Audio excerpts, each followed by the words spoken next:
la robe d'avocat, qui est un costume qui est un peu particulier, puisqu'elle se présente comme ça, et elle a des...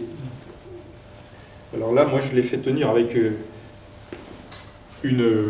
un trombone, parce que normalement, il y a des ficelles, mais au bout d'un moment, les ficelles s'usent, elles se cassent, avec des ficelles pour tenir justement l'arrière de la robe.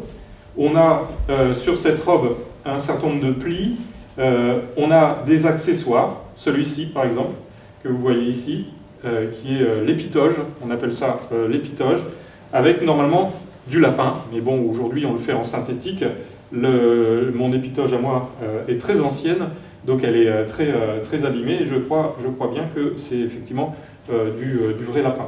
On a ici, donc par la cravate, mais ce qu'on appelle le rabat, qui est en fait un petit accessoire qu'on rabat justement une fois qu'on met la robe.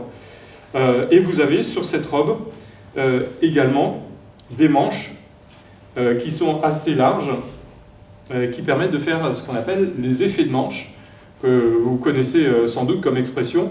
Faire des effets de manche, c'est effectivement parfois faire des grands gestes pour essayer d'impressionner ou de porter le discours qu'on peut avoir devant le tribunal.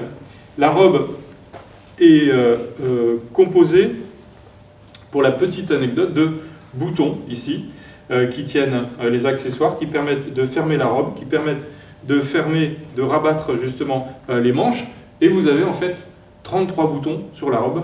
Alors on dit 33 comme l'âge du Christ quand il est mort. C'est une robe d'avocat a systématiquement 33 boutons. Voilà la robe d'avocat qui est en fait, je dirais, un peu l'armure de l'avocat.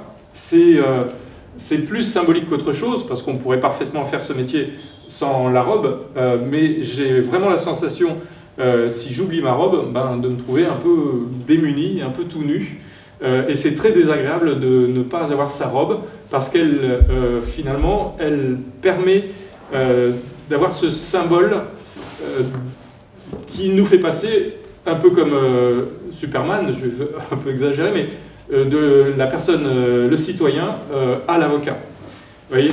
Donc cette robe, c'est vraiment le symbole, et dans le métier, c'est quand même très désagréable, et certains magistrats, certains juges refusent que les avocats se présentent devant eux sans la robe, ce qui m'apparaît, moi personnellement, parfaitement normal. On refuse. D'accord ? Donc cette robe, c'est véritablement un symbole. Celui qui enfile la robe a en fait un rôle à jouer